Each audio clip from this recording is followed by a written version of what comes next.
noches.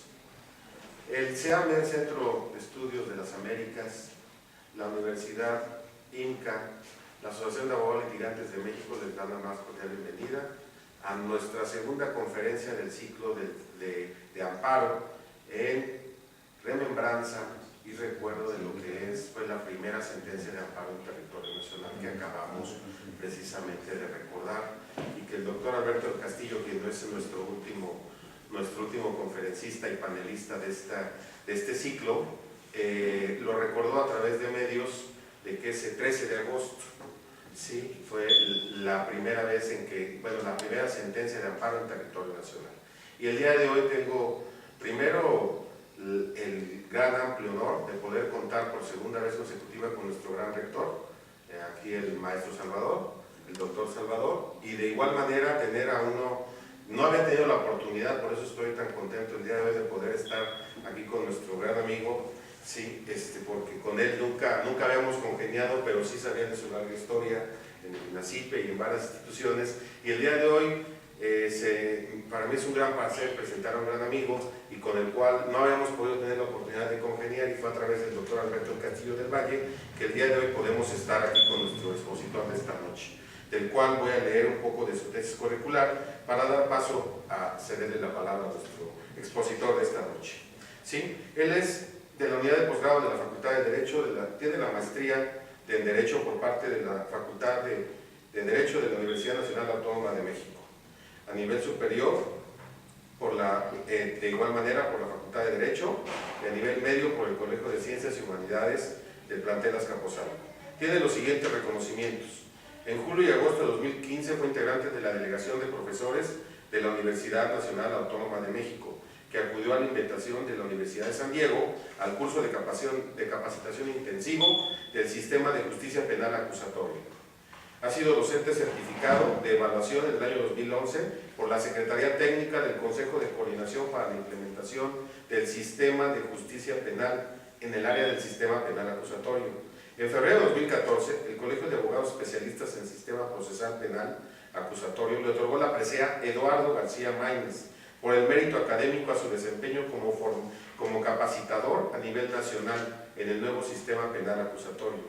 Es docente certificado por la Latin American Bar Association en el sistema acusatorio norteamericano en mayo de 2014. Es miembro de la Latin American Bar Association con sede en Washington, D.C. Es docente certificado de operadores del sistema procesal penal acusatorio de la Procuraduría General de Justicia del Estado de Guanajuato, como son ministerios públicos, policías y peritos desde el año 2010 a la fecha. En sus cursos, ha impartido cursos prácticos en capacitación en materia del sistema penal acusatorio y tiene diversos diplomados. En su trayectoria laboral ha prestado servicios en el Corporativo Legal de México como director, abogado postulante con la especialidad en Derecho Procesal y Constitucional y Penal. En la Procuraduría General de Justicia del Distrito Federal, en la Subprocuraduría de Atención a Víctimas y Servicios de la Comunidad, se desempeñó como director del Centro de Apoyo Sociojurídico a Víctimas del Delito Violento.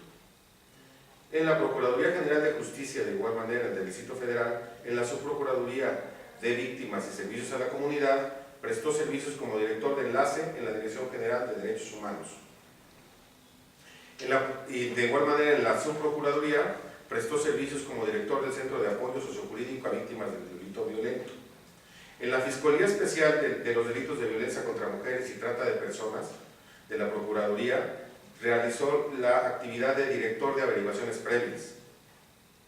En la Fiscalía Especial de Atención para Delitos Relacionados con los Actos de Violencia contra Mujeres en el país, fue director general adjunto de averiguaciones previas, controles de proceso y amparo, entre sus más amplios reconocimientos. Dentro de sus conferencias, para desviar tiempos, en la Facultad de Estudios Superiores de Acatlán con el tema del juicio de amparo, en las diligencias en la Universidad Indigenista de México con el tema jurídico amparo frente a reformas constitucionales del 2008, en la Procuraduría General de Justicia del Estado de Sonora con el tema participación del Ministerio Público en el juicio de amparo, en la Procuraduría General de Justicia del Estado de Querétaro con el tema participación del Ministerio Público en el juicio de amparo. Cuenta con varios cursos de actualización y recibamos con un fuerte aplauso a nuestro exponente de esta noche, por favor, para abreviar tiempos, porque me tardaría toda la clase para poder presentar a nuestro invitado. Con ustedes para poder platicar de lo que es el juicio de amparo en contra del auto de vinculación a proceso. Hoy, ya con el nuevo sistema de justicia acusatoria y oral mexicano, agradezco a las instituciones que me invitaron para estar hoy en este lugar y también agradezco al doctor Alberto del Castillo del Valle por su invitación y poder hacer esta alianza con ustedes, con la Asociación de Abogados Litigantes, con la universidad que nos brinda el espacio. Muchísimas gracias. Vamos a platicar sobre este juicio de amparo. Este juicio de amparo que desde que surge el nuevo sistema ha ido evolucionando en contra del auto de vinculación a proceso.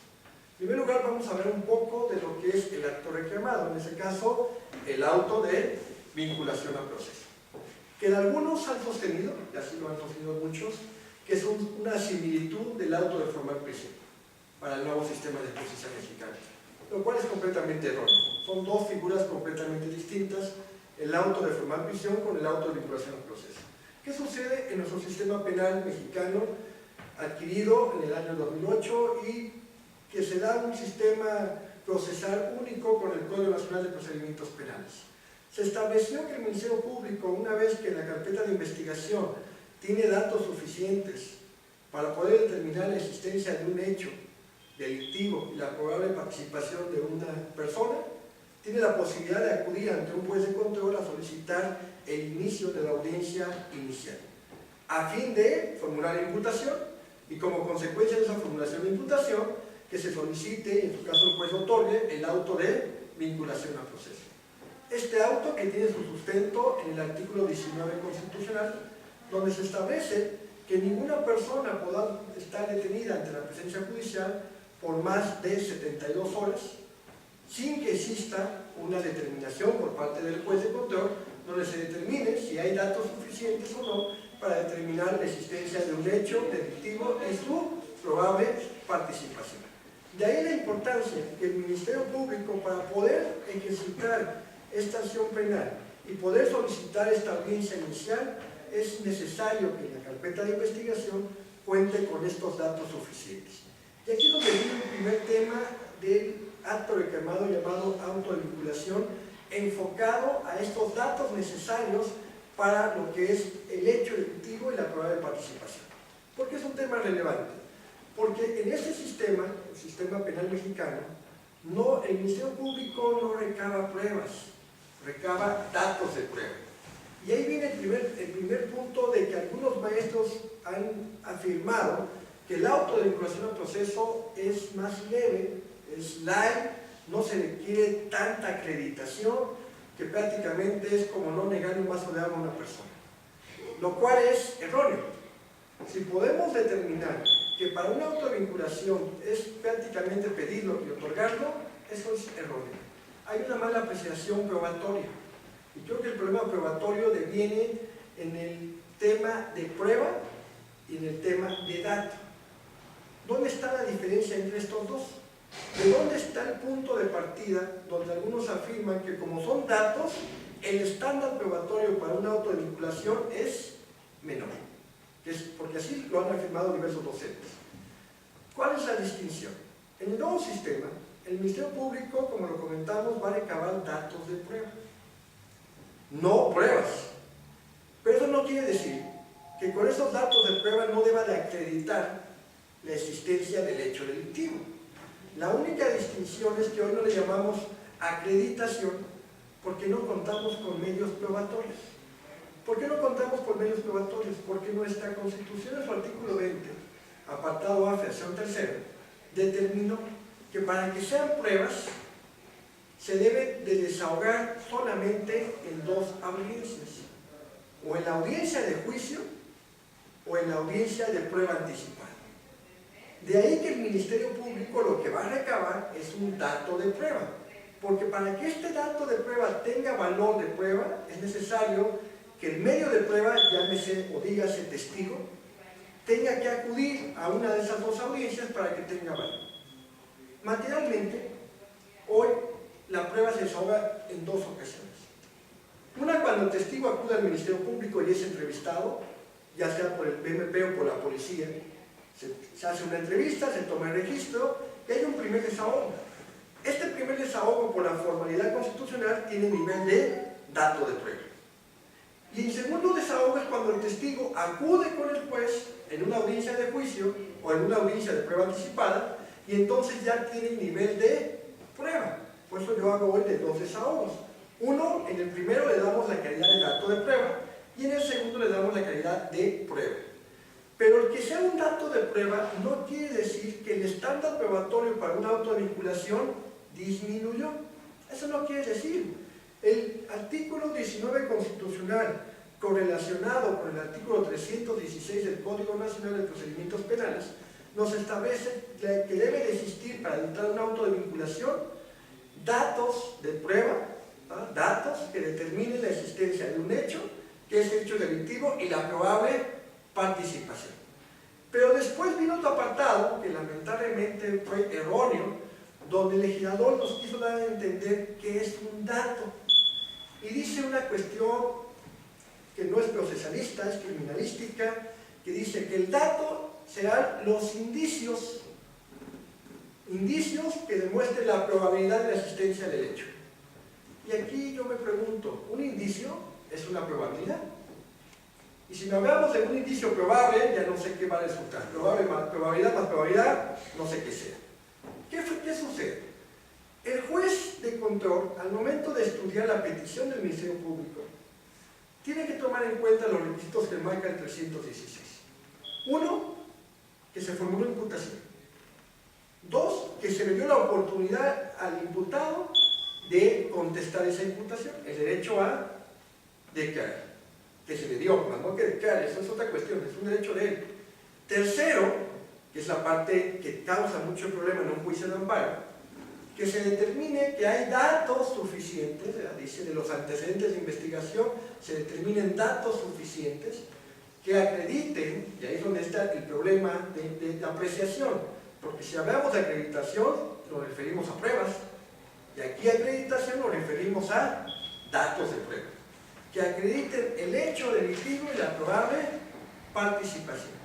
La Corte, hace 2 semanas, para este viernes va a cumplir 2 semanas, acaba de determinar en una contradicción de tesis que se deben entender por esos datos de prueba para una auto de vinculación a proceso. Trató de clarificar lo que yo te voy a decir porque digo que trató, de qué se entiende por datos de prueba para efecto de la auto de vinculación.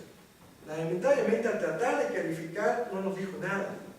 La única aportación de esa contradicción de tesis es que en el auto de vinculación el juez de control no debe de estudiar la parte dogmática penal, es decir, no debe hacer un estudio de la conducta, del sujeto activo, sujeto pasivo, de los elementos objetivos, normativos, que eso no es parte del auto de vinculación. Lo cual eso ya lo habíamos comprendido desde el sistema anterior. Es decir, los elementos dogmáticos penales se estudian en la sentencia, no en el auto de vinculación. Y eso lo dijo la Corte en esa contradicción de tesis. Pero dicen, entonces, ¿qué se debe de estudiar? Bueno, se debe de estudiar que hay datos suficientes que determinan que ese hecho se ajusta a un tipo penal. Yo les digo que en la auto de vinculación, por supuesto, que implícitamente se estudia la conducta, se estudia la tipicidad, se estudia la antijuricidad, pero sin mencionar como títulos. El Ministerio Público, cuando pide la autovinculación, no va a decir, y la conducta es esta, y el sujeto activo es este, y el sujeto pasivo es este. Eso no lo tiene que decir. Él tiene que expresar cuál es el hecho que le imputó y qué dato de prueba tiene para confirmar ese hecho. Es decir, cuál es la historia, ¿no? Y qué datos son los que tiene en la carpeta de investigación, cuáles son sus medios de prueba para confirmar esa historia. Porque esa historia tiene que estar respaldada en medios de prueba, en esos datos que están en la carpeta de investigación, para poder decir, tengo datos suficientes. Pero dentro de la narrativa de la historia, implícitamente está diciendo el sujeto activo, el sujeto pasivo, la conducta, las circunstancias, los elementos normativos que nos requiere el tipo penal. Porque es lo que me dice la Suprema Corte. no hables de un lenguaje jurídico, habla de un lenguaje sencillo.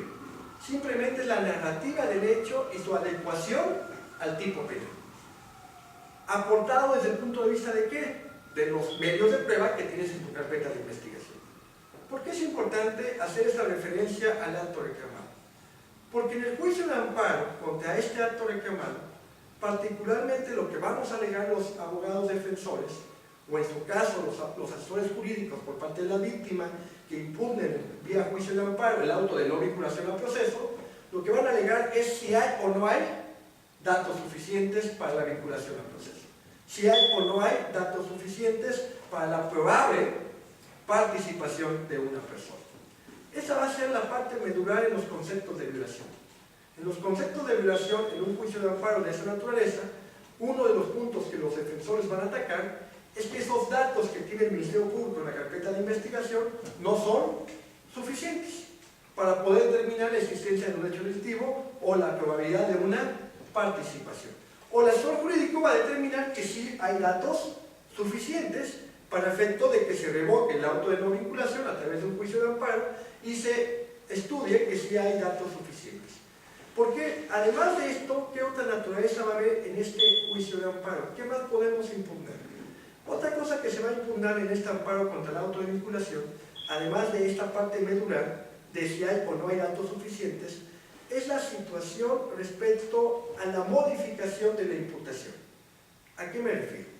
En el sistema de justicia acusatorio mexicano, atendiendo de una interpretación sistemática del artículo 311, 316 y 335 del Código Nacional de Procedimientos Penales, podemos determinar que la litis sobre el hecho delictivo se fija en la imputación.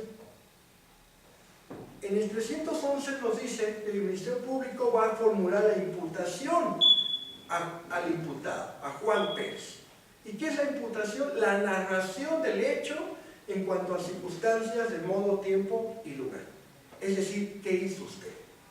Usted el 20 de febrero del año 2017, a las 10 de la mañana se encontraba en la calle Miguel Ángel de Quevedo, llegó usted a bordo de una camioneta azul, placas 122, descendió la camioneta, ingresó a la tienda Oso, entró, sacó un arma de fuego y amagó a tal cajera y le dijo esto. Esa es la formulación de imputación. ¿Qué hizo usted? Formulación de imputación que el MP reconstruyó con base en los datos de prueba que tiene su carpeta de investigación. Porque ahí tiene la entrevista del denunciante, tiene el informe del policía, tiene el dictamen pericial X, tiene entrevistas, y con base en ello el MP puede decir qué pasó. Y eso es lo que le va a imputar.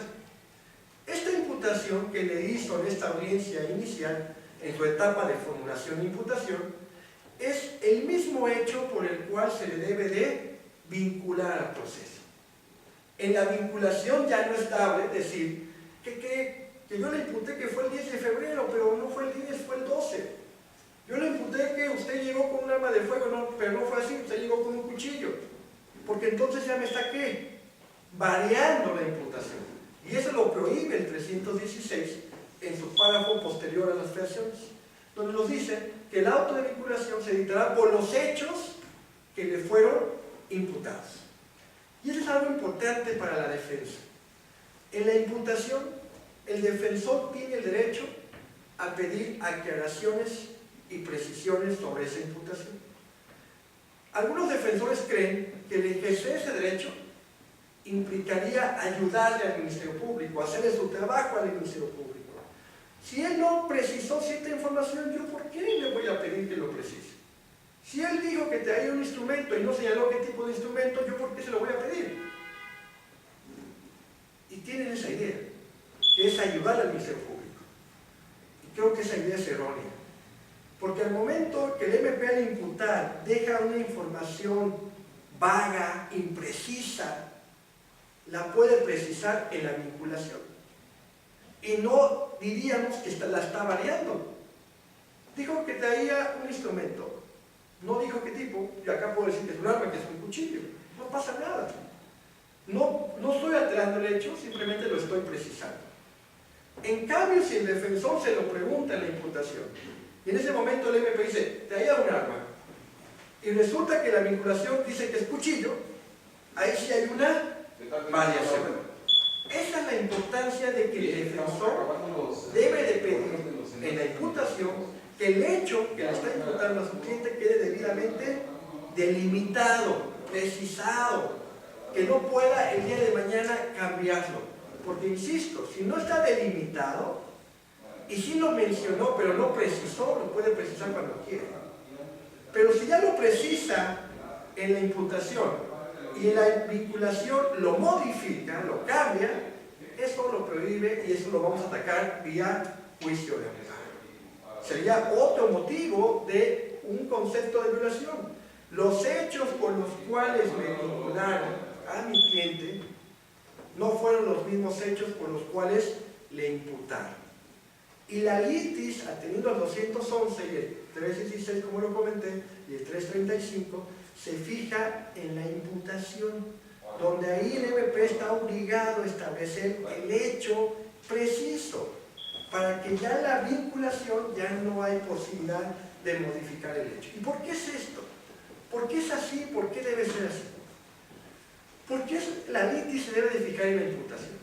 Porque después de la imputación, después de que ya escuché que me imputan y ya se precisó que me imputan, el defensor tiene la posibilidad de aportar sus datos y medios de prueba en contra de esa imputación, que serán tomados por cuenta del juez de control al momento de resolver la vinculación al proceso. Tan lo puede aportar el defensor que ese plazo constitucional de 72 horas se puede duplicar a petición de la defensa. ¿Y para qué lo vamos a duplicar? Porque quiero aportar medios y datos de prueba para desvirtuar esos hechos. El MP ya dijo los hechos. Dice que tiene sus datos, ahí los tiene en la carpeta. Yo voy a aportar otros datos de prueba para desvirtuar esos hechos. Y una vez que está esa contradicción, pues ya el juez de la vinculación determinará si se desvirtuaron o no esos hechos. Pero si ya en la vinculación, después de que yo aporté mis datos y mis medios de prueba para defenderme de los hechos imputados, el MP me modifica el hecho, está cambiando la litis. Y eso no es posible. Eso no es viable. Había una vulneración al debido proceso. ¿Por qué no es viable? Porque el propio Código Nacional establece que el auto de vinculación se deberá de dictar por los hechos imputados donde ya te di la posibilidad de ¿qué? De aportar tus datos de prueba para desvirtuar esos hechos. Imagínense esto. El MP me imputa por un hecho, yo me defiendo de ese hecho, y cuando vamos a la vinculación me dice el MP, sí te defendiste del 10 de febrero, pero ¿qué crees? Que ahora te pido la vinculación por el 11 de febrero. Oye, espérame, el 11 de febrero nunca me dijiste. Ah, no, pero ya vi bien que no fue el 10, fue el 11. Eso no es viable, no es posible. Por eso el 316 es muy claro. Los hechos del auto de vinculación deben de ser por los hechos imputados. También es muy claro que un requisito para que el juez emita un auto de vinculación es que se formule imputación. Porque si me vas a variar los hechos, ¿para qué me formulas imputación? Otro requisito que ya había comentado, que se me dé la oportunidad de ¿qué? De declarar sobre esa imputación. Pero si me la vas a variar, ¿para qué me das la oportunidad? Entonces, lleva congruencia el 316. A ver, juez de control. Tú vas a emitir un auto de vinculación siempre y cuando se formule imputación. 2. Se le dio la oportunidad de declarar. Y 3. De los datos de prueba que te aporta el Ministerio Público, se pueda determinar la existencia del hecho delictivo y la prueba de participación. Y implícitamente, de los datos que aporte la defensa, no se pueda desvirtuar lo que afirma el Ministerio Público. Pero en esta audiencia de 72 horas, o 144 si la duplicamos, la litis va a partir del origen, que es la formulación de imputación. Entonces, en el juicio de amparo indirecto contra la autovinculación, además de determinar o además de impugnar que no hay datos suficientes para el hecho delictivo o la participación de mi cliente, también puedo determinar que ese hecho delictivo, perdón, la vinculación, se basa en un hecho que no me fue debidamente imputado. Y esto es muy dable por los siguientes motivos. Generalmente el Ministerio Público está acostumbrado a variar los hechos, porque generalmente el Ministerio Público lo que le interesa es acreditar delitos. Y entonces, a fin de cuadrar la fragancia, a fin de determinar y justificar la detención de una persona, modifica completamente el hecho. Si a una persona la detuvieron a las 10 de la mañana, pero me la ponen a disposición hasta las 2 de la tarde, pues ¿cómo justifico ese peso? Entonces vamos a decir, tú policía, cuando me vienes a hacer informe, tú denunciante, cuando declares ante mí, vamos a decir que fue el hecho a la 1 de la tarde. Para que entonces la fragancia, si me lo pones a las 2, quede todo cuadrado. Y tú denuncias que fue a la 1, policía llegaron a la 1, todo el mundo lo detuvo a la 1, se pone a disposición, tengo el denunciante, testigos del robo, y entonces no tengo problema y acredito mi delito del robo. Lo que hoy no sabe el MP, que hoy el defensor tiene la posibilidad de investigar. Y hoy al investigar, por ejemplo, la Secretaría de Seguridad Pública de la Ciudad de México, les paso ese consejo, con un escrito que presenta el defensor, donde le indica, solicito la copia de la cámara de seguridad en la calle tal, si sirve, ¿verdad? Porque a veces no sirven las cámaras de seguridad. Pero si sirve, usted inmediatamente que detuvieron a su cliente, ya le mandaron llamar, hay que empezar a investigar. Secretaría de Salud Pública, te pido por favor la grabación de la cámara tal, de tal esquina a tal esquina. Porque con eso, el día de mañana que me llegue la grabación, no me la están entregando a la defensa, pero sí me mandan un escrito que dice: te manifiesto, defensor, que estos videos los voy a permanecer 90 días conservados. Esa ya es una ventaja. Porque esa grabación de videos se va regrabando cada 7 días. Entonces, si yo no presento ese escrito y lo pido a través del MP, el MP lo va a pedir después de los 7 días. Y cuando lo solicite le van a decir, sorpresa, ya no tengo los videos. Pero si yo presento el escrito, lo que voy a provocar es que los congelen, los resguarden, luego le digo al MP, pídelos, ya sé que ahí los tienen, y van a llegar en la investigación. Y al llegar se van a dar cuenta que la detención no fue a la 1, que la detención fue a las 10 de la mañana. Si yo puedo demostrar eso en la investigación complementaria, entonces el MP se queda sin hecho delictivo.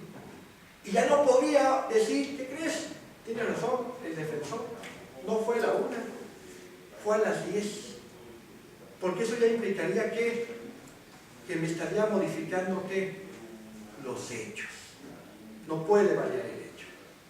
Y ya no puede decir que fue a las 10, porque ¿qué medios de prueba va a tener para que ahora digan que son a las 10? ¿El mismo denunciante que dijo a la 1? ¿Los mismos policías que dijeron que a la 1? ¿Ahora van a ir a decir que fue a las 10 de la mañana? Por supuesto que eso no va a pasar. Pero esto es debido a esta mala aplicación de los ministerios públicos y esta variación de la litis en cuanto a la impugnación.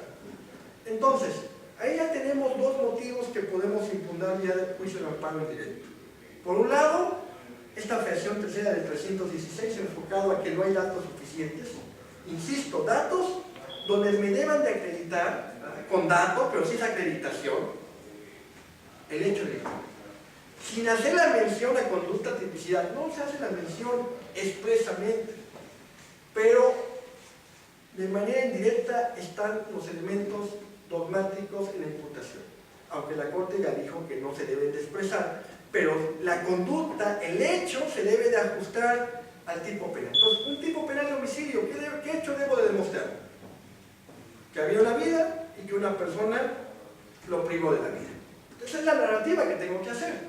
Y si vemos esa narrativa, pues no es más que la conducta, desde el punto de vista dogmático, no es más que sujeto activo, sujeto pasivo, no es más que el elemento subjetivo, y no es más que el resultado. Y diríamos, y también acreditar el nexo causal entre lo que él hizo y el resultado. Pero sin entrar en un lenguaje técnico, no sé si me estoy explicando. Es decir, vamos a quitar los títulos y nada más nos vamos a quedar con el puro hecho. Juan González, el día 20 de febrero, a las 10 de la mañana, llegó a la calle tal, donde se encontraban Pedro y Paco, y Juan González saca un arma de fuego, y en ese momento le dispara a Paco. Paco cae, y debido a ese disparo le perforó el pulmón derecho, mismo que le causó la muerte, como lo manifestó el médico legista en su dictamen de fecha tal. Y fue Juan quien disparó el arma, porque así lo manifestó Pedro, que se encontraba en el lugar de los hechos. Y en la entrevista de Pedro consta donde él expresa que estaba practicando con Juan cuando llegó Luis, pero por los nombres que puedo ir cambiando, pero se me complican los nombres. Cuando llegó Luis, sacó su arma y disparó. Asimismo, tenemos al informe del policía donde detiene a Luis y al momento de detenerlo le encuentra un arma de fuego. Un arma de fuego que es calibre tal, como lo estudió el perito en balística, en su dictamen pericial de fecha tal, donde nos determinó que el arma de fuego es tal calibre y que esa arma de fuego también fue la que se utilizó para matar a Juan. ¿Por qué? Porque el médico encontró una ojiva que al hacer el cruce criminalístico, bueno, el cruce balístico, se determinó que correspondía a esa arma. Por lo anterior le pido se dicta autorización al proceso. Implícitamente en esa narrativa, yo sé que me faltan más datos, pero algo muy sencillo. Esa narrativa, dije la conducta, sí, dije quién es el sujeto pasivo, sí, dije quién es el sujeto activo, sí, dije el resultado, sí, dije el nexo causal, sí. ¿Ven cómo la narrativa del hecho tenemos que englobar los elementos que me pide el tipo penal? Sin decir conducta, tipicidad, como lo hacíamos antes. Eso queda eliminado. ¿Vamos bien? Entonces yo tengo que aportar esos datos. No podría yo tener una vinculación si no tengo, por ejemplo, la causa de la muerte. Si yo no tuviera hasta este momento dictamen médico para determinar por qué se murió, habría homicidio. Yo creo que el juez de control tendría que decir auto de no vinculación, porque no me estás acreditando que estaba Juan, que llegó Pedro, le disparó, que Pedro cayó, pero no me estás diciendo en eso causal que por este disparo se dio la muerte. Ahí habría un auto de no vinculación a la justicia. Entonces, eso es lo que tendríamos que impugnar en este juicio de amparo. Segundo punto, el cambio de la litis, porque me imputaste un hecho y en la vinculación me pides otro hecho. ¿Qué más se puede impugnar en el amparo contra el auto de vinculación? Vamos a impugnar también la cuestión de la detención. La audiencia inicial con detenido empieza con el control de la detención de la persona. El Ministerio Público recibe un detenido, está obligado a verificar su detención y en su caso ordenar la retención de una persona y llevarlo ante un juez en el plazo de 48 horas. Y el juez al recibirlo tiene que convocar a una audiencia inicial en la fase de control de la detención. ¿Por qué es importante también que el control de detención se estudie en la vinculación? Si bien es cierto, la vinculación directamente ya no tiene que ver con el control de detención, porque esto ya pasó. La audiencia inicial tiene 4 etapas, 4 momentos distintos. Control de la detención, formulación de imputación, medida cautelar, vinculación a proceso. Estas 4 etapas se pueden celebrar un mismo día o se pueden celebrar en un plazo de 72 o de 144 horas, como yo lo había comentado. Podemos empezar, llevamos control de detención, imputación, medida cautelar y nos vemos en 4 días porque duplicamos el plazo y en 4 días vemos la parte de la vinculación al proceso.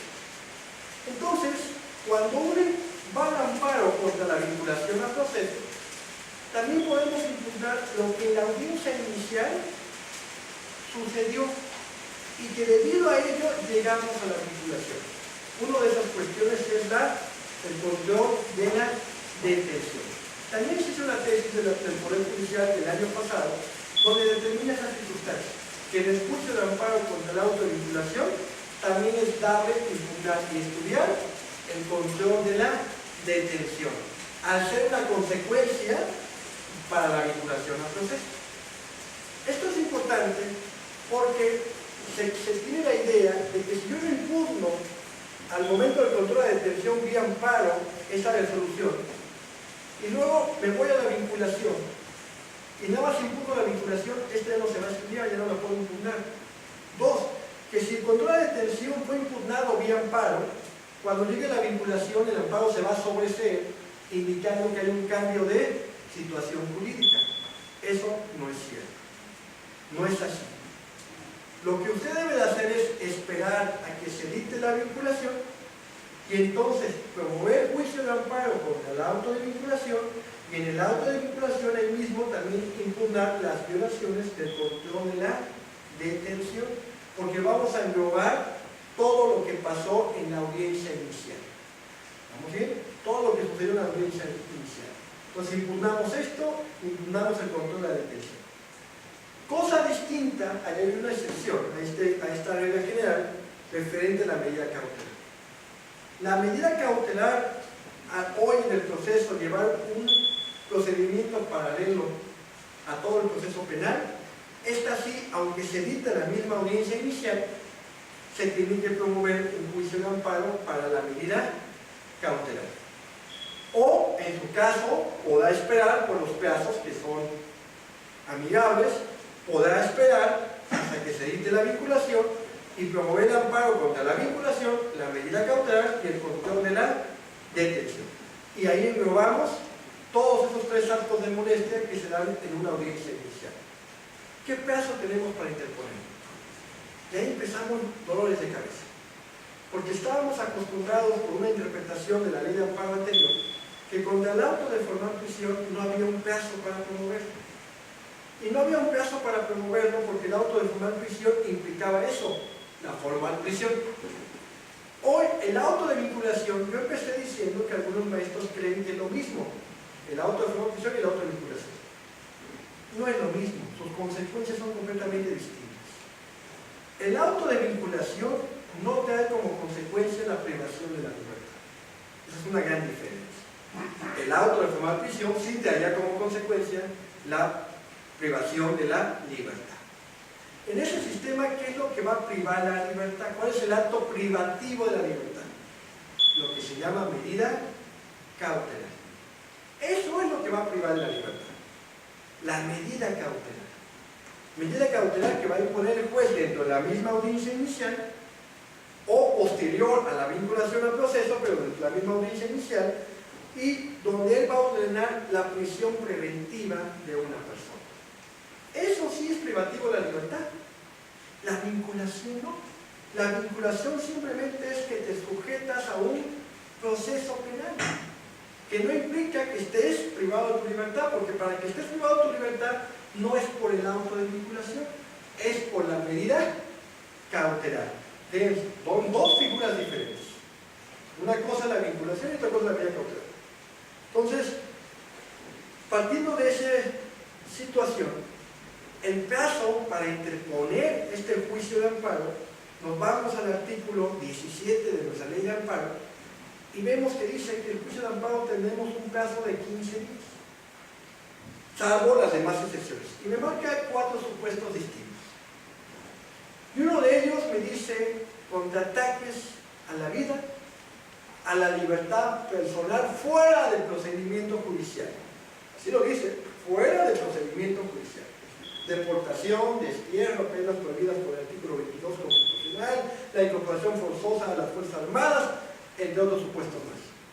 Dice, en estos casos no hay término, no hay un plazo para interponerlo. Y entonces la pregunta es, ¿entrará ahí el auto de vinculación al proceso? En primer lugar, el auto de vinculación se emitió dentro de un proceso penal. Porque el 211 dice que el proceso penal inicia en la audiencia inicial. El procedimiento empezó con la denuncia. El proceso empezó en la audiencia inicial, dice el 211 del Código Nacional. Entonces, el auto de vinculación ya se emitió dentro de un procedimiento jurisdiccional. Por lo tanto, no entraría en ese supuesto donde dice privación de la libertad fuera del procedimiento jurisdiccional. Aunado a que ya había comentado que el auto de vinculación per se no afecta a la libertad personal. Lo que va a afectar a la libertad personal es la determinación de la medida cautelar, más no la auto de vinculación. Donde se afecta la libertad y donde el juez ordena la privación de la libertad es en la medida cautelar, no en la vinculación al proceso. De ahí que entonces el plazo para interponerlo contra el auto de vinculación es de 15 días. Y esto lo tienen que tomar muy bien en cuenta, porque estábamos acostumbrados abogados en el sistema anterior por una interpretación jurisprudencial, no por la ley de amparo. La ley de amparo no decía que tratados el del auto de formal prisión no había término. La interpretación dijo, la formal prisión afecta a la libertad, si bien es cierto dentro del procedimiento jurisdiccional, va a haber una excepción que tampoco hay término contra el auto de formal prisión. Y en aquella época no había término. Hoy tenemos 15 días. 15 días para interponerlo. Cuando lo interpone la víctima, ¿verdad?, contra el auto de no vinculación al proceso, o inclusive cuando el auto de vinculación pero que a lo mejor vinculó nada más por un hecho delictivo y no por los demás. Ahí la víctima lo puede interponer. Por supuesto que la víctima también tiene ¿cuántos días? 15 días. 15 días de plazo para interponer este juicio de amparo. Y son 15 días contados a partir del día siguiente de que surte efectos conforme al Código Nacional de Procedimientos Penales. Recordemos que los plazos que don Alberto le llama preprocesales, previo al procedimiento de amparo, establece en nuestro artículo 17 de la ley de amparo que se deben de computar conforme a la ley del acto reclamado, no conforme a la ley de amparo. Y esto es algo que muchos abogados no cuidan. Entonces ellos dicen, a ver, según la ley de amparo se notifica hoy, surte efectos mañana, aunque sea personal, entonces el primer día a partir del día siguiente. Porque eso dice la ley de amparo.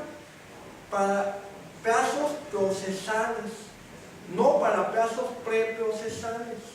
Porque para plazos preprocesales como es este, para interponer la demanda, el propio artículo 17 dice, se concederán 15 días contados a partir del día siguiente de que surte efectos conforme a la ley del acto. No dice conforme a la ley de amparo. Entonces, si la ley del acto dice que se notifica hoy y surte efectos hoy, el primer día es mañana.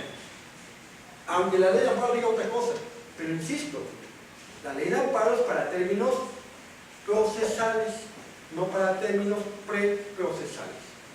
Entonces, los 15 días son conforme al Código Nacional de Procedimientos Penales. ¿Vale? Código Nacional de Procedimientos Penales. Ahí están mis 15 días hábiles, conforme al Código Nacional de Procedimientos Penales. Yo generalmente le digo a mis alumnos y a mis colegas, les digo, miren, colegas, yo sé que a veces el abogado somos muy dados a que lo dejamos todo al último día. Tenemos esa mala costumbre de los abogados postulantes. Yo me uno a esa mala costumbre. Me la quiero quitar, pero no puedo. ¿Por qué estamos mal acostumbrados? Porque decimos que nuestro cerebro no piensa si no hay adrenalina. Y la adrenalina la empezamos a sentir a las 3 de la tarde el día del término. 2 días antes, todavía tengo 2 días más. Pero ya el día del término, ya son las 3, híjole, me decían a las 12. Apúrate, como que ya en ese momento el cerebro empieza a funcionar. Es una realidad. Yo sufro de ese mal también, ¿no? Generalmente a mí me acostumbraron a hacerlo el día del término. Mala costumbre, que luego andamos ahí manejando antes de las 8, 8:30 y córrele para poder llegar a las finales de partes. Que hoy es más fácil. Los jóvenes abogados hoy lo tienen más sencillo. En mis épocas teníamos que buscar citados de acuerdos, porque las finales de partes las daban a las 5 de la tarde. Pues teníamos que ir al Poder Judicial, en San Lázaro, verificar cuál es el secretario autorizado y de ahí trasládate al domicilio donde vivía el secretario. Y era algo muy complejo. Generalmente cuando teníamos plazo, mandábamos uno en la mañana, ven por el domicilio, porque luego en San Lázaro nos tocaba Xochimilco, entonces era muy complejo. Gracias al Poder Judicial y a conseguir una judicatura, hoy la oficina de partes desde hace unos 10 años ya cierra a las 12 de la noche. Ya no hay tanto problema. Pero antes, algunos de ustedes recordarán, teníamos que andar buscando al secretario en sus casas para poder dejar nuestros términos. Y como la costumbre era el último día teníamos que andar correteándolos y llamándoles por teléfono y luego no estaba el secretario, no había nadie. Ahí déjenlo en mi casa. Oiga, pero ¿qué me va a decir? Ahí déjenlo y mañana llegue al juzgado a las 8:30 y ahí le doy su acuse. Te ibas a dormir con el Jesús en la boca. Y si no me dan mi acuse, y si no esto, pero no a las 8:30 estoy en el juzgado. Afortunadamente nunca me pasó, siempre me entregaron mi acuse, porque el secretario tenía fiesta ese día. Entonces tenía que decidir. Hoy ya hay oficialidad de partes, es más sencillo para todos. Bueno. Aunque yo no lo cumplo, sí sugiero que no lo dejen el último día. No anden corriendo, pero la adrenalina del abogado la necesitamos. Necesitamos el último día. El día del término. El día del término empezamos a trabajar. Entonces les digo, usted haga de cuenta que todas las leyes del país dicen que surte efectos el día de la notificación. Y llévese eso. No anden buscando la ley que se surte mañana, que si en 2 días, que si en 3 días. No, no, no, no. El día de la notificación es un defecto. Mi primer día es mañana. Quédese esa idea. Entonces, su día del término va a ser el día 15. Aunque a lo mejor por la ley sea un día después, no importa. Usted ya créase que no surte nada. Que hoy me notifiquen y el otro día es mi primer día. Es una sugerencia que les puedo dar. Porque luego hay gente que por presentado después del plazo, se los desechan o en su momento se los van a sobreseer. Porque ese juicio de amparo fue extemporáneo. Vale. Entonces tenemos el plazo, 15 días. Dentro de estos mismos 15 días, bueno, tenemos que impugnar lo que ya comentamos. Medida cautelar, vinculación al proceso, control de la detención. ¿Qué requisitos debemos de cumplir en la demanda de amparo? La demanda de amparo, tenemos en materia penal 2 tipos de demanda de amparo. La demanda de amparo genérico, la demanda de amparo penal especial, que así lo bautiza don Alberto del Castillo del Valle. La demanda de amparo genérica la encontramos en el artículo 108 de nuestra ley de amparo. Ahí vienen los requisitos de la demanda. Y la demanda de amparo en materia penal especial, el amparo indirecto, la encontramos en el artículo 109 de la ley de amparo. Una gran distinción entre ambos artículos. ¿Por qué? Porque la demanda de amparo en materia penal especial son aquellos actos donde no hay un plazo para interponer la demanda, porque es en contra de la vida, la libertad personal fuera del procedimiento judicial, la deportación, el destierro, la extradición, penas prohibidas por el 22, incorporación forzosa a los fuerzas armadas. Esos son los actos a los que se refiere el amparo penal en materia especial. Situación que la autovinculación, ya comentamos, no entra dentro de ese catálogo. Y esos actos, al ser la cuestión de la libertad, la vida y la integridad de una persona, la demanda de amparo es light, sencilla. Son meramente 4 requisitos, 3 obligatorios y 1 optativo para esos actos. Esa demanda de amparo se puede presentar hasta por comparecencia. Podemos acudir directamente y en ese momento nos toman la comparecencia para poder presentar esa demanda de amparo. La misma ley de amparo desde su antecesora y esta del 2013 sigue conservando la parte de ser algo light en estos actos especiales, lo que la doctrina le llama demanda de amparo en materia penal especial. ¿Qué requisitos son? Nombre del quejoso, dónde se encuentra, qué le está pasando, ¿no? ¿Cuál es el acto reclamado que debe de englobar en este listado? ¿Quién es la autoridad ejecutora? Que son los 3 requisitos obligatorios. Y 4 requisito, dice la ley, así lo dice la ley, si se puede, si lo sabe el quejoso, si tuvo la oportunidad de investigarlo. El 4 requisito es quién es la autoridad ordenadora. 4 requisitos sencillos. En una hojita, en un párrafo, todo queda. No hay conceptos de violación, no hay presuntos emocionales vulnerados, no hay antecedentes, simplemente quién es el quejoso, dónde está el quejoso, qué le están haciendo, cuál es el acto reclamado, quién se lo está haciendo, quién se lo está ejecutando, autoridad ejecutora, y en su caso, quién lo ordenó. Una demanda sencilla. Esta demanda especial, inclusive la ley establece la legitimación procesal para que la pueda presentar cualquier persona, inclusive un menor de edad. ¿Por qué es tan light? Porque si al señor lo quieren extraditar, al señor lo quieren deportar, al señor lo están privando de la libertad, no va a ir a presentar su demanda de amparo. No le va a decir, me dejan salir policías, por favor, voy a presentar mi demanda y ahorita regreso. No lo va a hacer. Por eso la ley dice que ahí la puede presentar ¿quién? Cualquier persona. A nombre del quejoso, se presenta, el secretario la recibe y confecciona su actuario para que se constituya en el lugar donde se dijo que se encontraba el quejoso, a fin de identificarlo y que cese de manera inmediata el acto reclamado. Y que el quejoso la ratifique, ¿verdad? Yo no veo ningún quejoso que diga no la ratifico, no, la ratifique. ¿Por qué? Porque se debe de cumplir con el principio de instancia de parte. Entonces, en primer lugar me dio la legitimación a mí, cualquier persona, pero en segundo lugar se debe de cumplir el principio de instancia de parte, es decir, quien la debe de presentar es directamente el quejoso. Cuando el actuario va de comisionado y se presenta ante él la ratifica y en ese momento se cumple ese principio. Instancia de parte afectada. Agravio personal y directo como principio del juicio de amparo. Lo estamos cumpliendo en el momento que él dice, lo ratifico. Yo no creo un quejoso que diga, bajo esas circunstancias, no ratifico la demanda de amparo, ¿no? Pero esta demanda especial no entra con el auto de vinculación. El auto de vinculación quedaría en la demanda genérica, que ahí los requisitos son mayores. Ahí sí no se puede por comparecencia, ahí tiene que ser sí por escrito o la nueva mecánica que tiene el Poder Judicial en línea, por internet, a cualquiera de los dos lo podemos presentar. Para eso en la internet los abogados, nos tenemos que registrar en el Consejo de la Judicatura Federal como abogados, y no del registro que ya teníamos ahorita para efecto de comparecer en los juicios ante el Poder Judicial Federal, no, un registro para efecto que se nos asigne una firma electrónica para poder presentar demandas en línea, como lo marca la Ley de Amparo y un acuerdo que emitió el Consejo de la Judicatura en el año 2016.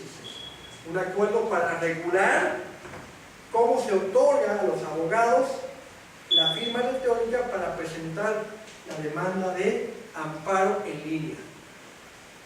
Esto cuando lo leí en la Ley de Amparo, también lo tiene en materia administrativa fiscal, los juicios en línea, dije, híjole, qué bueno, porque entonces me ha dado oportunidad de no andar corriendo en la noche, lo voy a dejar para el último día, y entonces a las 11:20 me meto en la maquinita y mando la demanda. Y todos sus anexos vía medios digitales. O al 5 para las 12, ¿no? Y una vez un ingeniero me dijo, no hagas eso del 5 para las 12. Porque el 5 para las 12 que llegamos a la unidad de partes, había una certeza que había un sellito que te ponían y decía 11:55. Pero tú le puedes dar clic en tu maquinita a las 11:55 y mandar la demanda, pero no sabes a qué hora la recibió la otra parte. Pensamos que la tecnología es tan buena que llega en segundos. A veces sí, a veces no. Entonces no te me confíes, me dice el ingeniero. Dice, porque tú la puedes mandar y tú dice 11:55, pero aquello la recibieron a las 12:05 y por lo tanto ya está fuera del plazo. Me dice, manda a las 11:20 todavía, dale una media hora, que es un término prudente en que llegue la información sin ningún problema. Pero nunca la mandes al 10 para las 12. Si es así, mejor vete a la unidad de partes, ves más seguro y que te pongan el sellito que llegaste al 1 para las 12. Aunado que la unidad de partes sí nos permite presentarla después. ¿Cómo? Mientras usted entró a la puerta antes de las 12, ya la hizo.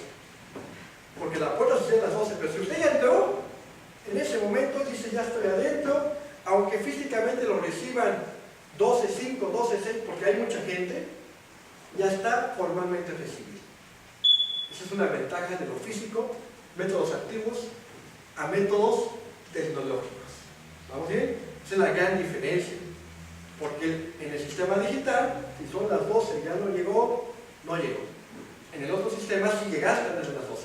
Te debí entrar, te dejé entrar, pero hay fila, tú no tienes la culpa que tengamos aquí gente. Entonces, ¿qué puedes hacer? Entrar, y aunque sea media hora después, no importa, usted ya estaba dentro. Y ese término está debidamente presentado. Es la gran diferencia. Entonces había que jugarle con la tecnología y lo que sí.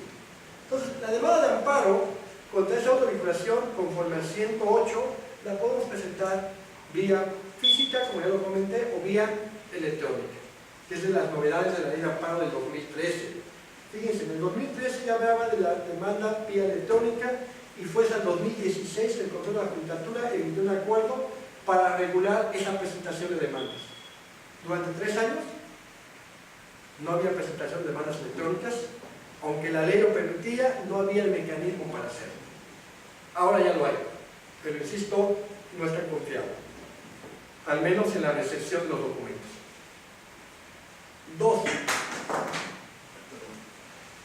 La vamos a presentar cumpliendo los requisitos. ¿Cuáles son esos requisitos? Número 1 dice el 108. Nombre y domicilio del quejoso. ¿Y quién es el quejoso? En materia penal, la persona física o la persona moral. Recordemos que hoy ya hay responsabilidad a personas morales, conforme al artículo 420, 21 y en adelante del Código Nacional de Procedimientos Penales. Ya hay la persona moral, hoy puede ser imputada de un hecho delictivo, vinculada y sentenciada de un hecho delictivo. Situación que, ante el Código de 2014, todavía hay pocos casos afuera en contra de personas morales. Yo antes decía, en materia de amparo, solamente las personas físicas, pero hoy no, hoy ya tengo que decir personas físicas y personas morales que se vieron afectadas directamente por el auto de vinculación al proceso. Es decir, aquí entra lo que llamamos en amparo el interés jurídico, que no es más que el agravio personal y directo. En materia de amparo penal, no entran las nuevas figuras que tenemos para otro tipo de amparos, principalmente amparos administrativos, que es el interés legítimo y el interés difuso o colectivo. Estos dos tipos de interés que marca el artículo 5 de la ley de amparo son meramente para amparos en materia administrativa, no así para amparos en materia penal. En materia penal se rige por el interés jurídico. ¿Y qué es el interés jurídico? Ser el titular del derecho afectado. Es el interés jurídico. Lo que decían los libros del procesal civil, la legitimación a causa activa, decía mi maestro Cipriano Gómez Lara. ¿Y qué es la legitimación a causa activa? Ser el titular del derecho afectado. ¿Qué es el interés jurídico? Ser el titular del derecho afectado. Es decir, tener la legitimación a causa activa, que solamente puede mover ese aparato jurisdiccional el que sea el titular del derecho. ¿Y en contra de quién? Decían los procesalistas, ¿verdad? En contra de la legitimación a causa pasiva, en contra de quien desconoce ese derecho, quien lo vulneró, quien lo afectó, solamente en contra de esa autoridad, no en contra de quién, de todas. Porque si usted involucra a 20 autoridades de la fiesta, cuando contestan la demanda de amparo, que se llama informe con justificación, ellos van a decir, no es cierto. Eso no es más que decir, yo no tengo legitimación a causa pasiva. Yo no tengo el problema. ¿Sí? Contra mí no es la bronca. Pero ahí decimos, no se niega el acto, esta autoridad no lo emitió. Precisamente eso es falta de legitimación a causa pasiva. Porque usted tuvo que haber señalado a la autoridad que fue la que desconoció su derecho o vulneró su derecho. Esa es la autoridad, no todas, solamente esa. Entonces el quejoso es el que tiene la legitimación a causa activa. Y no es más que el ser el titular del derecho afectado o derecho vulnerado o desconocido por alguien. Nombre y domicilio de quejoso. A veces me han preguntado, ¿cuál domicilio? El de su casa, el del trabajo, le decimos domicilio convencional, domicilio legal, domicilio donde se van a recibir las notificaciones, no el domicilio de su casa. Aunque a veces hay demandas que arriba me ponen domicilio convencional y cuando ponen nombre y domicilio de quejoso le ponen ahí domicilio de casa. No, el domicilio que quiere. Segundo requisito, nombre y domicilio del tercero interesado, lo que antes le llamamos tercero perjudicado, y que hoy ya no es tercero perjudicado, la concepción cambió y hoy llamamos tercero interesado. Creo que es un nombre aceptado y por la ley del año 2013, creo que fue un buen punto de la reforma. ¿Por qué ya no perjudicado y por qué ahora interesado? Porque dice la reforma, se llama interesado porque a él le interesa que el acto subsista. A todos, ¿le parece? Él se vio beneficiado de manera directa o indirecta con el acto reclamado. Entonces, por eso es un interesado. ¿Interesado a qué? A que ese acto subsista, porque él va a coadyuvar con la autoridad responsable.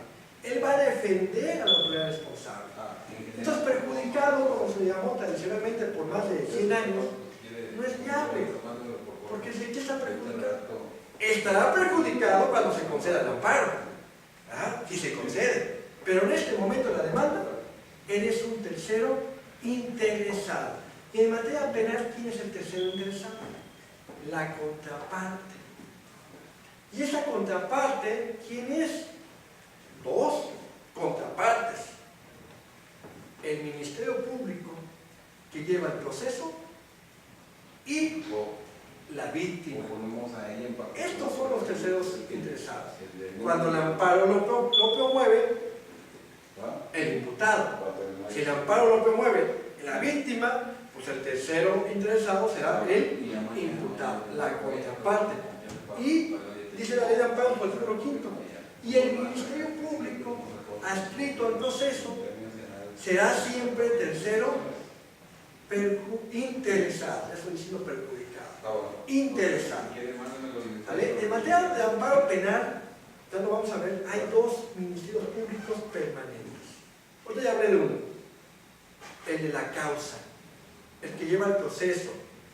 Aquí en el DF, el Poder Judicial le sigue llamando causa penal a la carpeta que en otros estados le llaman carpeta administrativa, la que lleva el juez de control.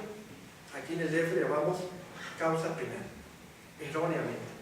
El Estado de México le llama carpeta administrativa, está bien. Otro le llama carpeta judicial, está bien. Son dos cosas distintas, ¿verdad? La carpeta de investigación, que siempre tiene las partes, y la carpeta judicial o carpeta administrativa, que tiene el Poder Judicial. Son dos expedientes distintos. Entonces, ahí será tercero interesado el MP que lleva esa carpeta administrativa o esa carpeta judicial.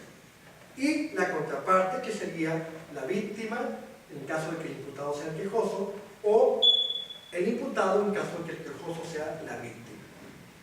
Nombre y su domicilio.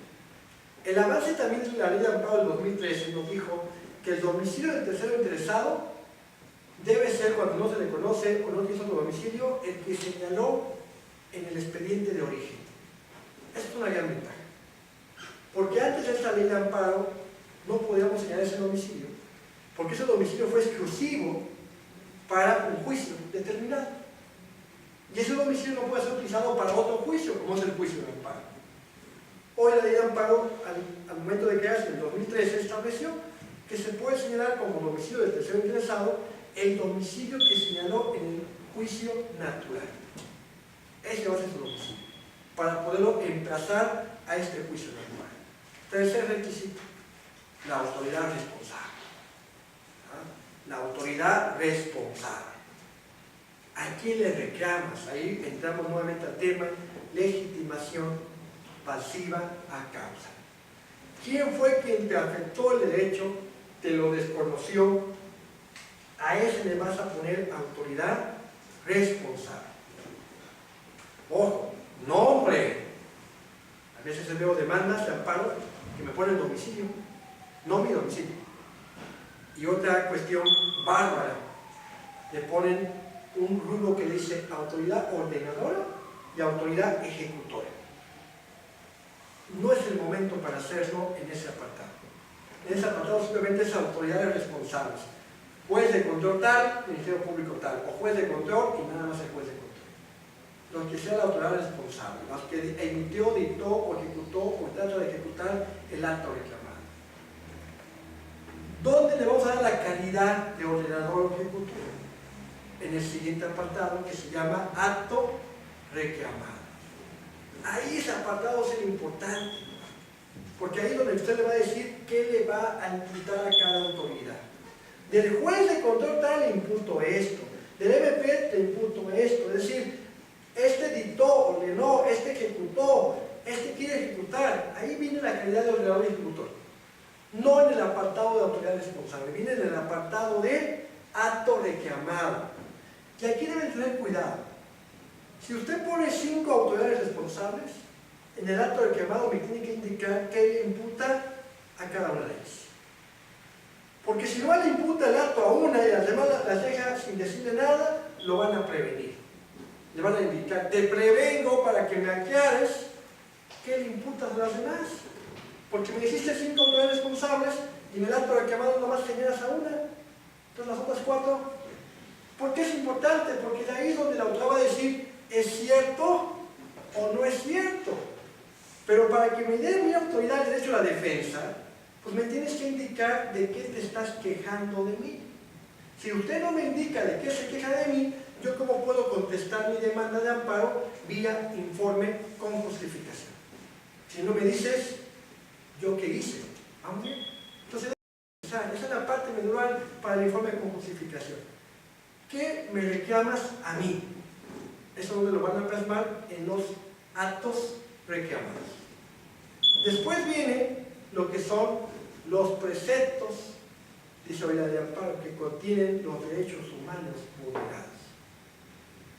Antes decía los preceptos constitucionales que contienen las garantías vulneradas.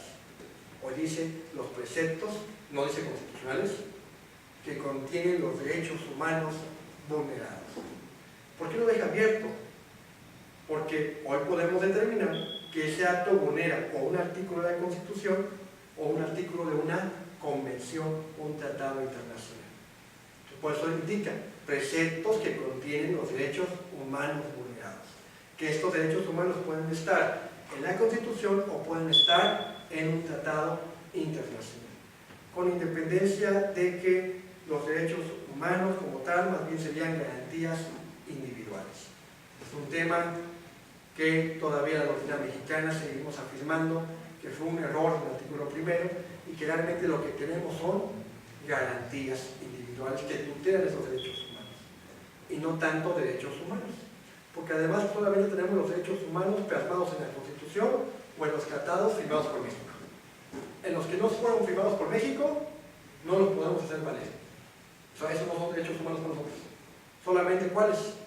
Los que están reconocidos en la Constitución o en los tratados donde México formó parte. Bueno, entonces, ahí es donde usted va a indicar dónde está el derecho que usted le reclama a la autoridad que le afectó. Generalmente en las demandas vemos siempre que los abogados ponen artículo 14 y 16 Constitución.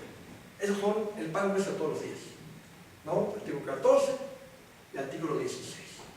Garantía de audiencia, de no interpretación o interpretación de algunos motivos, de aplicación estricta, normas procedimentales y garantía de legalidad.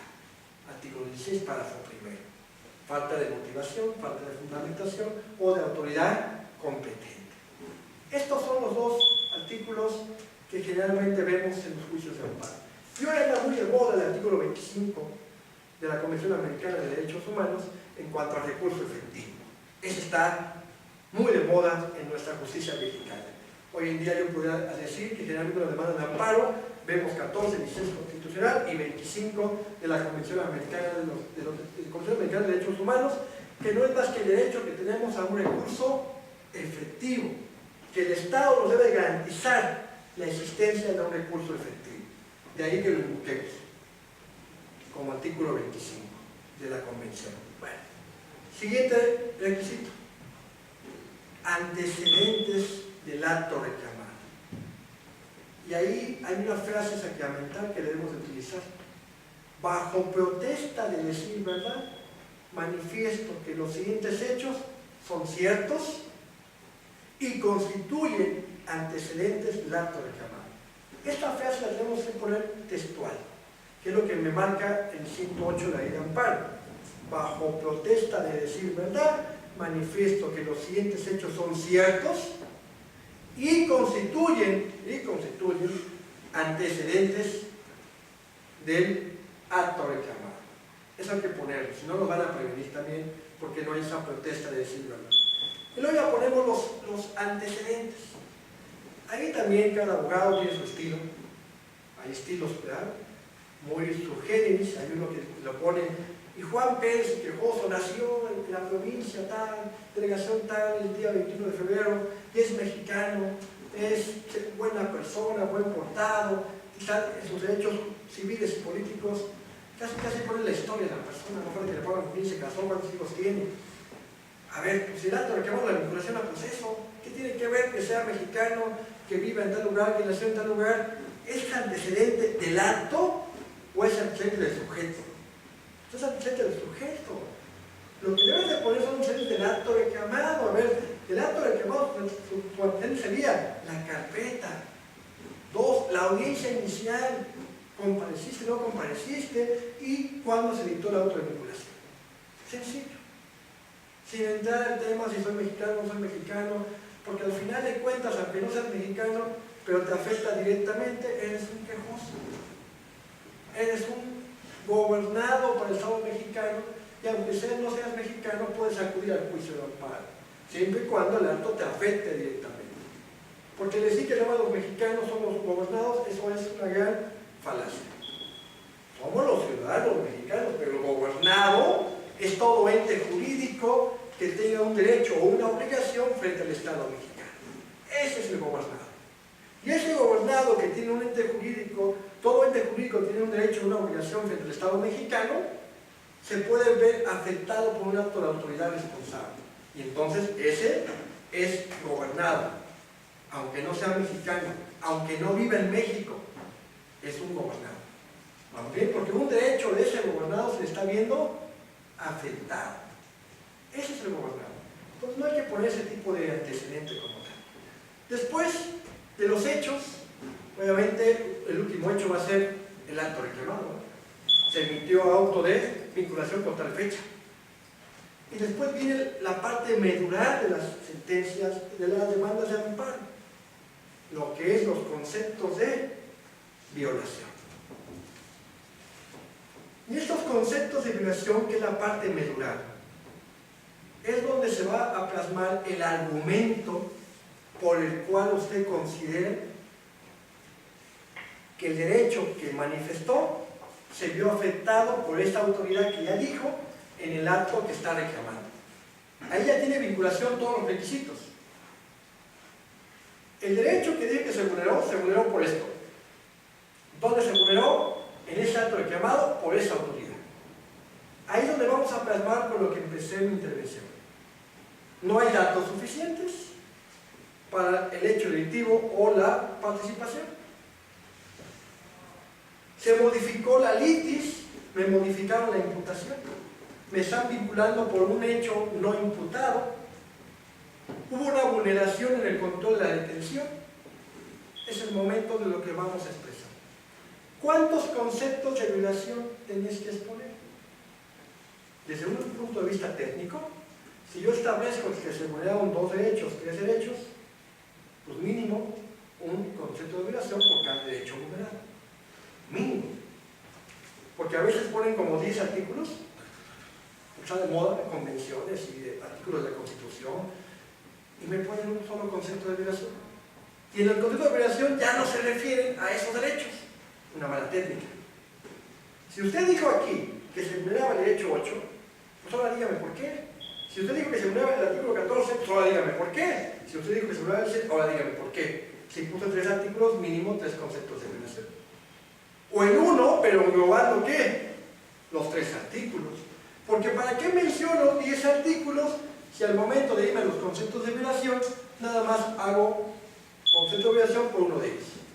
Una mala técnica. No es poner artículos por poner. Si los vas a poner, porque dices que ahí está el derecho vulnerado, ahora se trata de decir por qué se vulneró el derecho.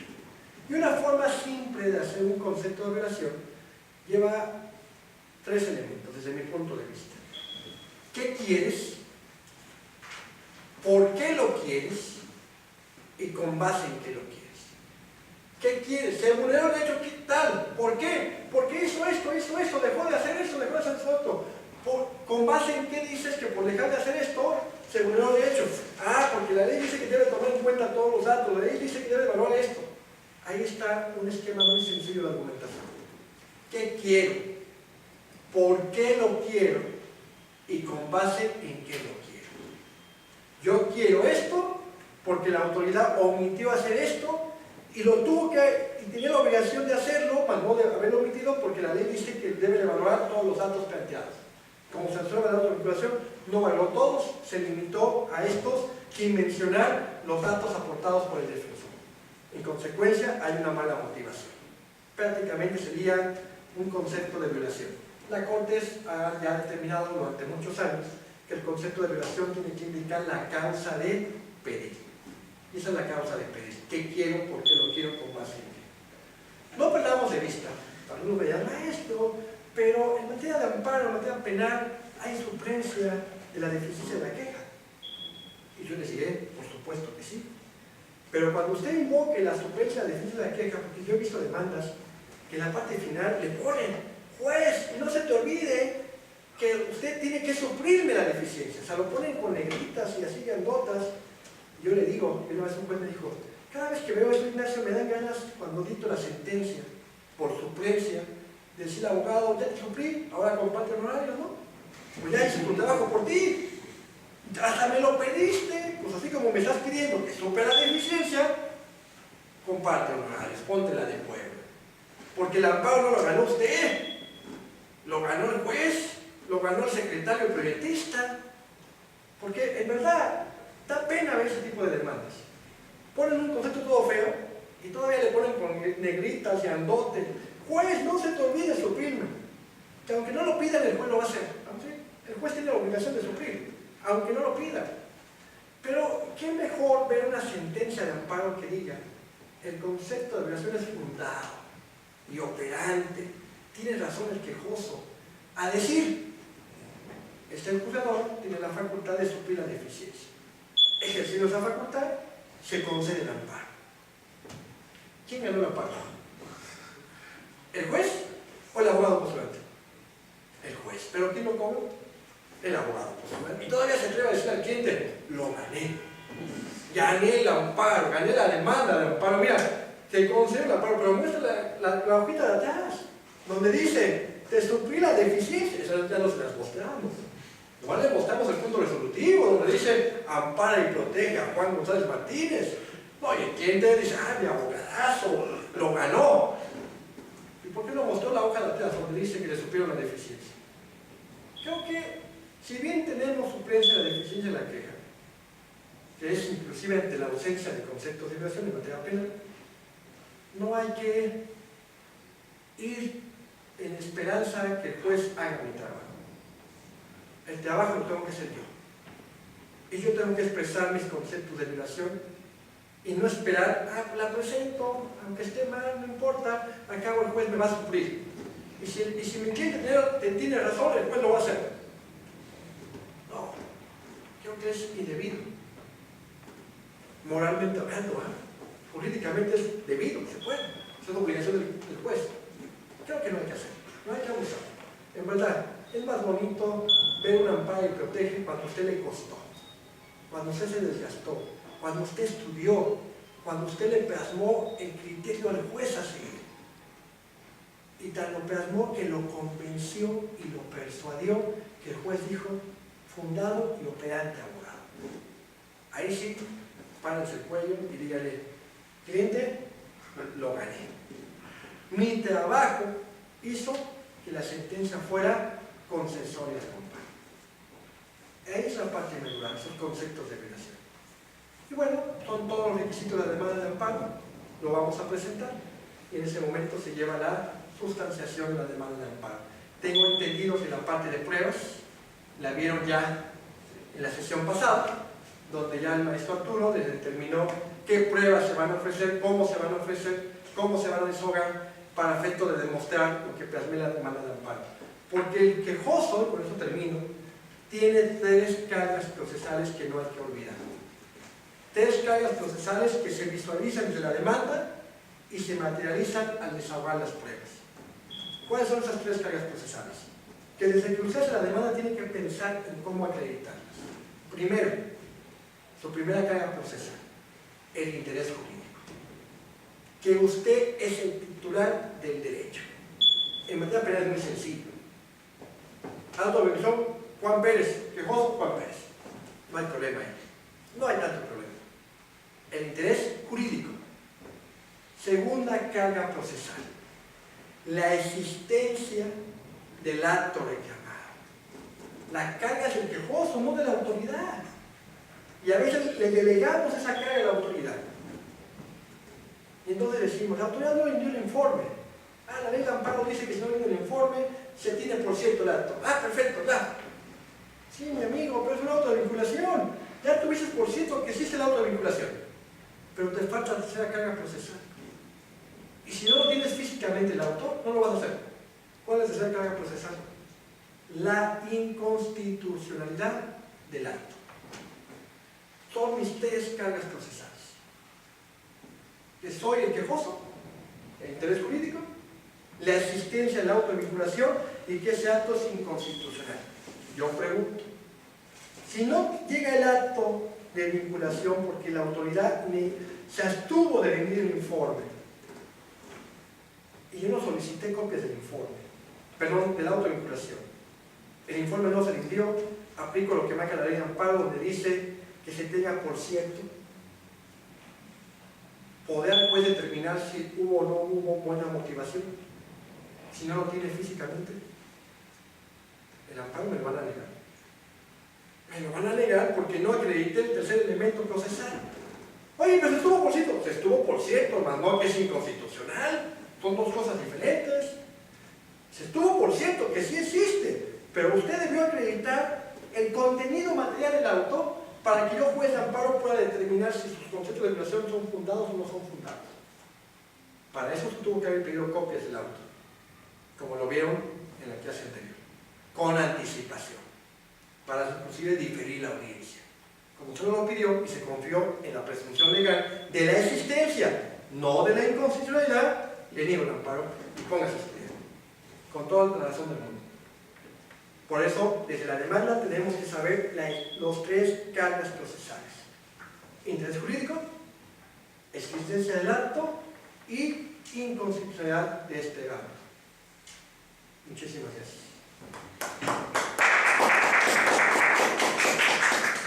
¿Alguna pregunta? Por favor. Maestro, licenciado, me anticipo, yo no soy licenciado en criminología, yo no soy abogado, pero soy licenciado en criminología. Dos preguntas. La primera, cuando hablaba del tema de que el abogado puede, y lo he leído y lo he entendido, puede actuar en un proceso como activo o pasivo. En el caso que decía usted de solicitar a la delegación o a la policía el video de resguardo, ¿bajo qué argumento se pediría ante la autoridad? ¿En base a la ley de transparencia o hay algún código? En el nuevo sistema, el defensor y el asesor son parte de la investigación. Ajá. La investigación no solamente la lleva el Ministerio Público, tenemos esa creencia errónea. Las partes también investigan, defensor y asesor. ¿Por qué investigan? Porque yo he determinado la existencia de tres carpetas de investigación. La carpeta de investigación del MP, la carpeta de investigación de la defensa y la carpeta de investigación del asesor. Yo, defensor, puedo hacer entrevistas, puedo pedir dictámenes, puedo pedir videos, tener mi propia carpeta y en su momento aportársela al Ministerio Público. ¿Cuál es el fundamento de esto? El artículo 337 del Código Nacional de Procedimientos Penales, que me habla del descubrimiento probatorio, etapa intermedia del sistema procesal penal. ¿Y qué es el descubrimiento probatorio? Dice el 337, párrafo cuarto. Decía el licenciado, el artículo 337 del Código Nacional de Penales establece la existencia del descubrimiento probatorio en la etapa intermedia. Y me dice que el descubrimiento probatorio es cuando el MP debe de entregar todos sus registros de investigación a las otras partes.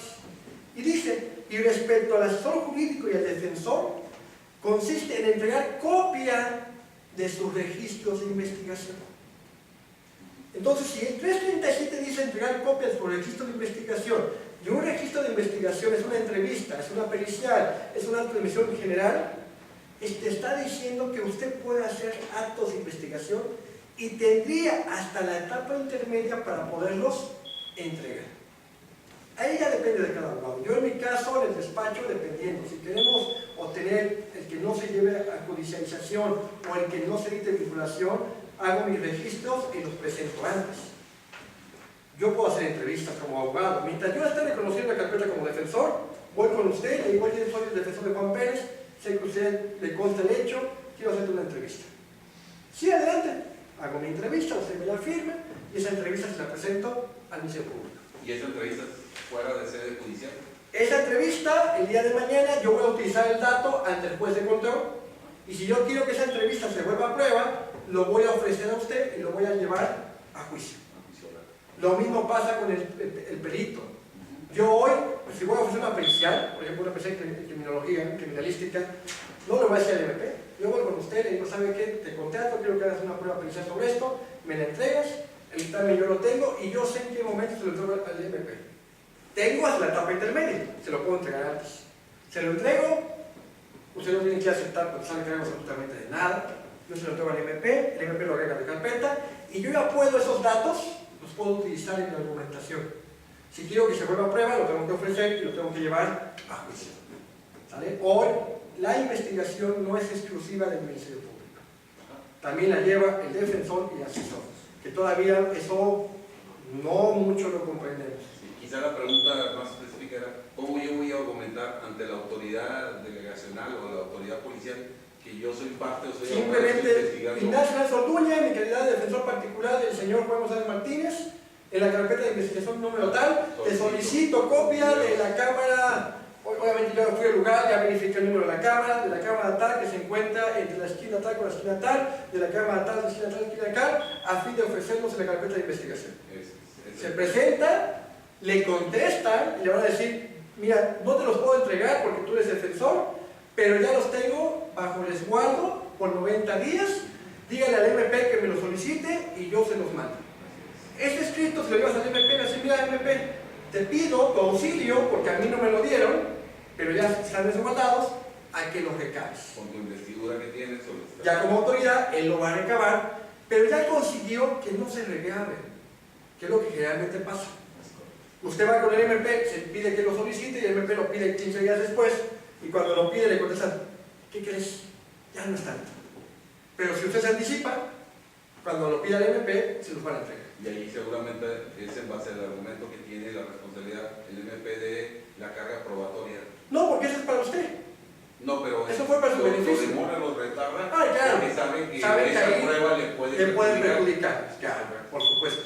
Y saben que a los 7 días esa prueba ya no va a existir. Así es. Es completamente. Esa es la primera pregunta, le agradezco la respuesta. No, la segunda es, hablamos ahorita específicamente en los actos de vinculación, pero en una sentencia, hablamos de los amparos indirectos, quiero entender. Sí. En el amparo directo, ya una sentencia, un juez de juicio oral, sentencia condenatoria, se van a apelación con el Tribunal de Alzada, que es el de casación, el Tribunal Superior, avala, confirma y nos vamos al amparo directo. Sale amparo y protege, sale protegido el quejoso. ¿Hay algún otro procedimiento después de ese para que la víctima o la que fue víctima en el proceso pueda demandar o pueda recurrir a algún otro órgano? No. ¿O ya es sentencia ejecutoria? La sentencia puede ser de dos efectos. Lo que le llamamos en materia de amparo, un amparo y protege liso y llano, o un amparo y protege para efectos. Cuando es liso y llano, si es liso y llano, ya no se puede hacer más. No hay otro recurso. Ya no hay otro recurso, salvo que en este amparo directo el tribunal colegiado estudió cuestiones de interpretación a un artículo constitucional. Ahí cabría el recurso de revisión ante la Suprema Corte. Pero si la sentencia del amparo directo no se refiere a cuestiones de constitucionalidad o de una ley inconstitucional o a un artículo, un precepto constitucional que se vulneró, no hay recurso de revisión. Ahí termina. Si es un amparo para efectos, entonces devuelve la jurisdicción. Y al devolver la jurisdicción, la autoridad responsable da cumplimiento. Y si ese cumplimiento fue con libertad de jurisdicción, es decir, para que tú valores libremente esto, que lo hiciste mal, pero vuélvelo a valorar, sin que yo te dé lineamientos de cómo valorarlo, se emite la nueva sentencia. Y si esa sentencia le perjudica a la víctima, puede promover su amparo directo, ¿vale? Pero solamente por lo que hace a la nueva valoración, porque hubo libertad de jurisdicción. Cuando el amparo para efectos no hay libertad de jurisdicción, donde dice te concedo el amparo para que revoques y emitas otra, y hagas 1, 2, 3, 4, 5. Es decir, le dio lineamientos, prácticamente es un amparo liso ya. Cuando es libertad de jurisdicción, revócala y valora nuevamente como tú quieras, pero valórala. ¿Ah? Entonces ahí sí, esta manifestación de la nueva valoración se puede impugnar vía amparo directo. Entonces lo ideal es que el tribunal colegiado emita una sentencia lisa y llana. Es lo ideal, es lo ideal, pero en la práctica yo me he enterado por Radio Pasillo del Poder Judicial Federal que cuando llega una demanda muy complicada dicen, no, hay que buscar algo formal para quitarla. Entonces le buscan, no, si usted ve una demanda complicada, un asunto complejo, forma. Ah, que hay una forma, amparo para efectos, vámonos. Ya no me tocó a mí, cuando vuelva, sé que va a volver a caer al colegiado, pero a lo mejor ya no soy periodista de aquí, o le toca otra mesa, yo ya me libré de ese asunto. Es una realidad. Siempre le buscan la cuestión de formalidad y no la cuestión de fondo. Cuando también la ley, vía interpretación, dice que los conceptos de violación se deben de estudiar el que más le beneficia a quien goza. Y eso a veces no pasa. ¿Sale? No, de que informes. ¿Ayudas? ¿No ayudas? Muy bien, gracias. Le vamos a pedir a nuestro buen amigo Lalo Eduardo Villarreal que pueda hacer entrega de nuestro reconocimiento del día de hoy. Nuestros dos reconocimientos, falta aquí una firma de nuestro querido rector. Simple nada más, se le va a pedir que pueda pasar aquí con nosotros. Es este, por favor. Maestro Ignacio Hernández Orduña, por mi conducto reciba este reconocimiento que la Asociación de Abogados Litigantes de México y la Universidad de Estudios Avanzados de América le otorga por esta excelente participación que a la letra dice: otorgo este reconocimiento al maestro Ignacio Hernández Orduña, en agradecimiento a la brillante participación como expositor de la conferencia denominada El amparo contra el acuerdo de vinculación y control de detención. El día de hoy firman y avala esta constancia los compañeros. Muchísimas gracias.